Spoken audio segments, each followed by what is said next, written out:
500 लेता है, कोई 1000 लेता है। इस तरह किराए के ये सांड हैं अल्लाह के पैगंबर के फरमान के मुताबिक। इस पर अल्लाह के पैगंबर ने लानत भेजी है।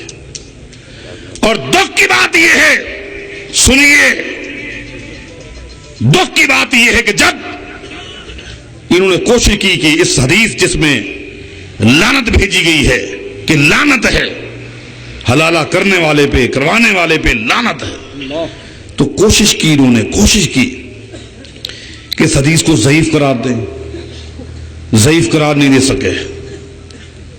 तो आखिरकार क्या कहा, जाओ अपनी फिक़ह की किताबों को पढ़ो। आखिरकार लिखा कि हो सकता है नबी अलैहि इस्लाम ने लानत से रहमत मुराद ली हो। ये लिखा है। अगर ये मैं साबित ना करूं मेरी गर्दन काट के फेंक दे। हो सकता है नबी अलैहि इस्लाम ने लानत का लफ्ज कहे कि रहमत मुराद ली हो। इसका मतलब तो ये हुआ कि एक शख्स अपने माँ बाप को गालियां दे रहा हो और कोई आकर उसको समझाए कि नबी अलैहि इस्लाम का फरमान है कि लान अल्लाह मन सब्ब वालिदैहि, जो माँ बाप को गालियां दे उस पर लानत हो। अगर उसने ये फिका पढ़ी होगी तो वो कहेगा हो सकता है अल्लाह के पैगंबर ने लानत से रहमत मुराद ली हो। एक शख्स रात को उठे और अपनी जमीन को बढ़ा दे और दूसरे की जमीन को कम कर दे, आगे निकल जाए, जो निशानात हैं उनको आगे निकाल ले। अगला कहे तुम्हें पता नहीं, अल्लाह के पैगंबर का फरमान है कि लान अल्लाह मन गय्यर मनाबिर अल-अर्ज़, जो शख्स जमीन को आगे पीछे करता है उस पर लानत है। अगर वो उसने फिका पड़ी होगी तो वो कहेगा लानत तो है, हो सकता है अल्लाह के पैगंबर ने लानत से रहमत मुराद ली हो। ज़ालिमो, बाज आ जाओ। और मैं तो कहता हूं, मैं अपने तलबा को बताता हूं कि जब कोई शख्स अल्लाह के पैगंबर की बेअदबी करेगा, आपके फरमान से मुंह मोड़ेगा, अल्लाह ताला सजा के तौर पर उनके साथ यह हासिल करता है। ये सजा है, सजा है।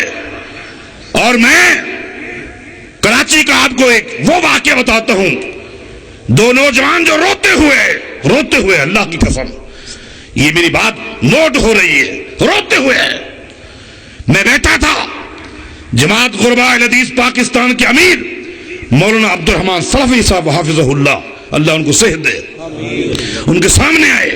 मैं बैठा था, रोकर कहने लगे कि करीब था हम मुर्तद हो जाते अगर हमें अहले हदीसों को पता न चलता। क्या हुआ? एक ने कहा कि मेरा बीवी के साथ झगड़ा हुआ और मैंने उसको 3 तलाकें दे दी। दूसरे ने कहा कि वो मेरी बहन लगती है।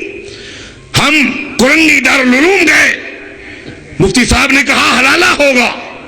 क्या तरीकाकार है? उसने एक तालिब इल्म को भेजा, बुलाया और कहा कि मैं उस लड़की का इसके साथ निकाह पढ़ाता हूं, अब इसको ले जाओ। हम लेकर आए। उस लड़के ने कहा, तालिब इल्म ने कहा, मुझे जल्दी है, असर के बाद मैंने ट्यूशन पढ़ाने हैं, सिर्फ आधे घंटे के लिए एक अलग कमरा दे दे, मैं आपको फारिग कर देता हूं। हम सारे बाहर बैठे हुए हैं सहन में। मेरी बहन उसके साथ कमरे में गई, वापस आई, उसने कहा मैंने तलाक दी। अब जो मुफ्ती के पास मेरे ज़मीर ने मलामत किया, ये दीन है? हम बाहर इंतजार कर रहे हैं, बहन इस तालिब इल्म के साथ अंदर है, इससे बढ़कर बेगैरत कोई दीन नहीं है। अगर ये दीन है तो हम इस्लाम को छोड़ते हैं। हमें तो पता चला कि अहले हदीस इसको बेगैरती समझते हैं, इस पे लानत भेजते हैं। अगर तुम्हारा पता ना मिलता हम मुर्तद हो जाते हैं। आप कहते हैं कि बगैर हलाला के, बस इस्लाम ने कहा है एक मजलिस में अगर कोई शख्स 3 तलाकें दे देता है तो वो एक है। और मुसा अहमद की हदीस है, सहाबी ने 3 तलाकें दी, नबी अलैहि इस्लाम के पास आया और आकर कहा तल्लक तो इमराती सलासा, मैंने अपनी बीवी को 3 तलाकें दी, कुर्बान जाए। अगर 3 तलाकें एक साथ देने से या अलग देने से फर्क ना होता तो नबी अलैहि इस्लाम ये सवाल ही ना करते।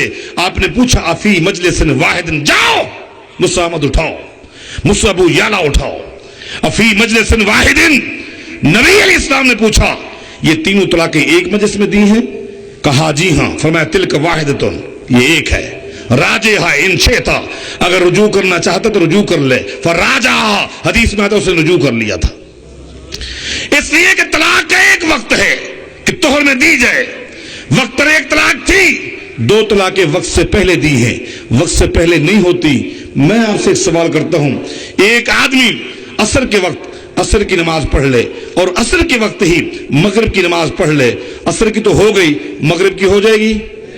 اور ہو جائے گی؟ پڑھ تو لی. یہ لوگ کہتے ہیں طلاق تو نہیں دینی چاہیے, لیکن اگر کوئی دے دے تو ہو جائے گی. شریعت نے منع کیا ہے نہ دے, لیکن اگر دے گا تو ہو جائے گی.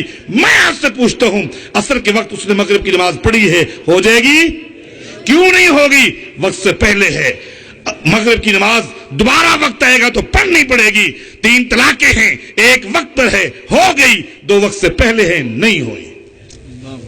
اللہ کے رسول نے ساری زندگی رفع الدین کیا.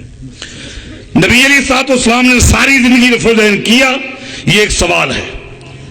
ساری زندگی نبی علیہ السلام نے رفع الدین کیا, یہ ہے سوال.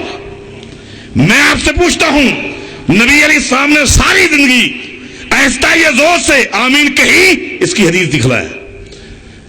نبی علیہ الصلوۃ والسلام نے ساری زندگی نماز پڑھتے ہوئے تشہد کیا, ساری زندگی, اس کی حدیث دکھلائے جس میں ساری زندگی ہو.